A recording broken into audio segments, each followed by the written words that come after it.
Hey everyone, today's lesson is about a very important part of our life, which is our relationships. All of us are in some or the other relationship, either with our parents, our siblings, our children, our boss, our partner, and so much more. But the problem is that most of us do not know how to define toxic relationships. Now, toxic relationships are relationships that make you suffer, that are actually bad for your physical and your mental health. So, why are we talking about toxic relationships? Because I believe that talking about certain relationships like toxic relationships is very difficult. And therefore, I want to help you exactly define what's wrong. A lot of times we cannot really define what's wrong, what's really happening. And let me tell you that the relationship dynamics in a toxic relationship is very complex. And because it is so complex, you cannot express it. And the word toxic does not precisely describe the situation. Now, I've heard many people call any relationship toxic, but that word does not really describe the exact situation. You can't use it for every bad relationship. All right. So, therefore, we are going to learn how to address a problem accurately, because only if you describe or address a problem properly, only then you can solve it. All right. So let's see how we can define these really bad relationships. The first expression is projection. Projection. What does it mean? This refers to anybody who blames others for their own undesirable thoughts, their own bad feelings, or their own bad behaviors. Why do they do that? To avoid dealing with them. Now, some people, they are the ones who are having bad thoughts, bad behaviors, and bad feelings, but they will blame you for what they are actually thinking, because they don't want to take the responsibility of dealing with those thoughts that are actually going on inside of them.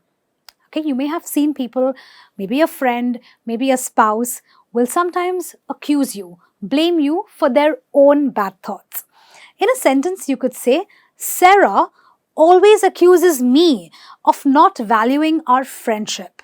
She is just projecting her own insecurities onto me. The word projection comes from reflecting. So my bad thoughts, they reflect onto somebody else. I blame others for what I am thinking. In other words, I am projecting. Let's look at another toxic relationship called triangulation. Now, does this refer to a triangle? Well, sort of. Let me show you how.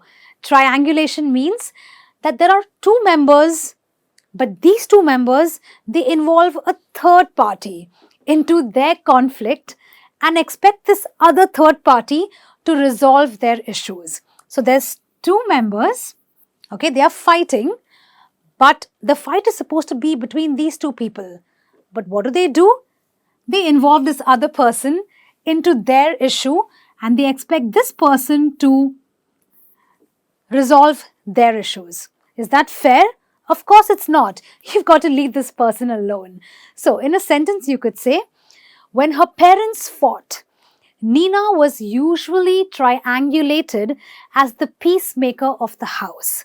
A lot of times children are triangulated when parents fight, because parents apparently do not know how to resolve their own issues. A very toxic relationship, isn't it?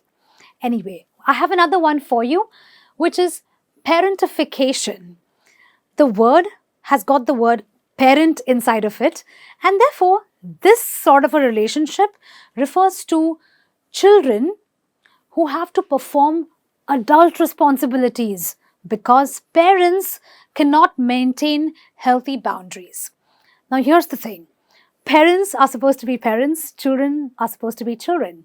But sometimes when parents cannot fulfill their own responsibilities, well, children have to come ahead and fulfill them for the parents. Okay, so in a sentence you could say, Emma had a bad childhood as she always experienced parentification, which caused her a lot of emotional trauma. So I'll give you an example. Maybe her parents asked her to take care of her siblings, because maybe the parents were out having a good time, or they were out, doing their own thing, and they were not involved with the children. And that is called parentification, when you don't do your duties, but you expect the children to step ahead and do them for you. That's not a good thing, and it really affects children. Okay, our next toxic relationship is called gaslighting. Okay, now gaslight is a verb, and what is it?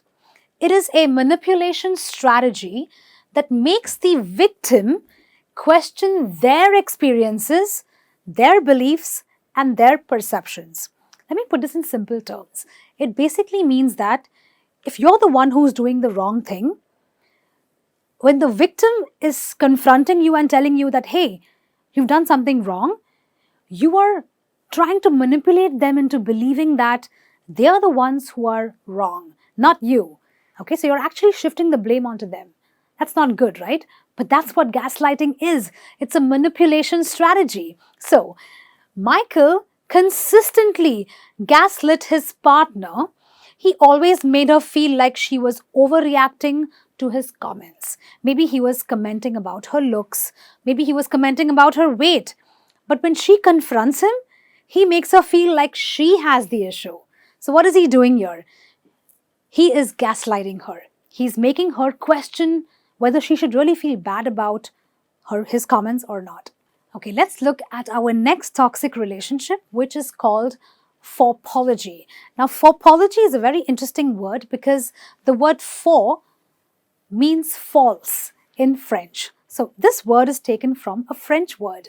And because the word faux means false, the meaning of faupology means a false apology that shifts the guilt from the perpetrator or the wrongdoer to the victim. Now, in simple words, a faupology is an apology where you simply say sorry just for the sake of it. You don't really mean you're sorry. You don't mean to be apologetic. Let's see an example. Simon yelled at his partner for coming late. When she confronted him about his behavior, he gave a faupology, a false apology, by saying, "Sorry for wanting to be on time for our date." As you can see, he is in the wrong, he is the perpetrator, and when she told him and when she called him about it, he simply said a sorry and did not even mean it. In other words, he gave a faupology, a false apology. Let's look at our next word, a very interesting one, which is hoovering.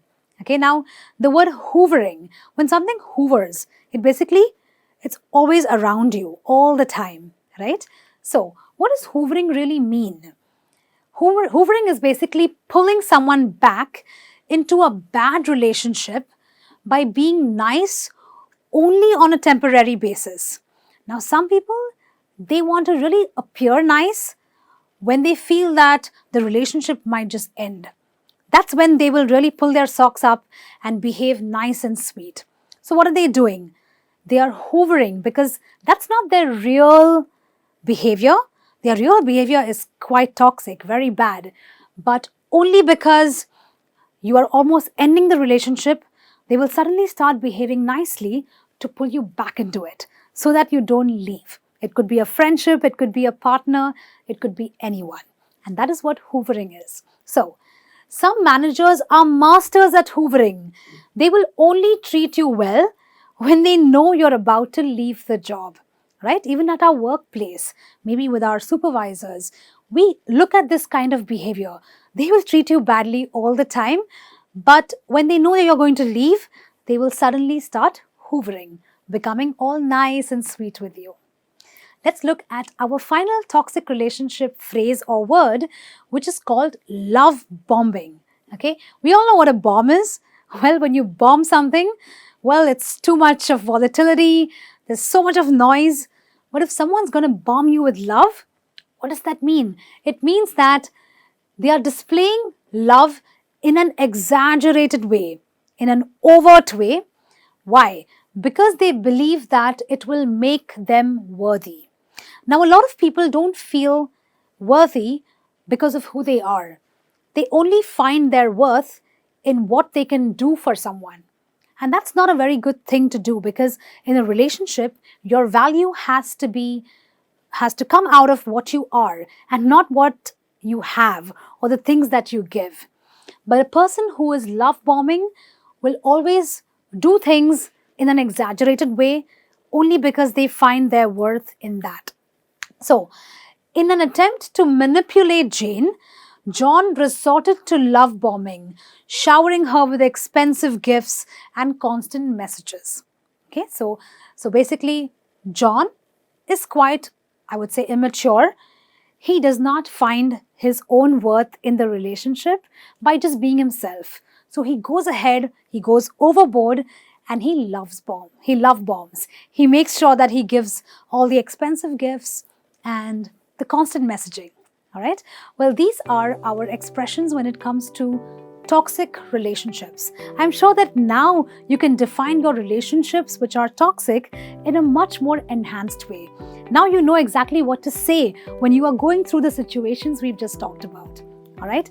Do let me know in the comments which of these toxic relationships you would like to talk about, and make your own sentences and drop them in the comments so that I can check and give you my personal feedback. I'll be back with some more lessons. Until then, this is me saying take care and keep learning.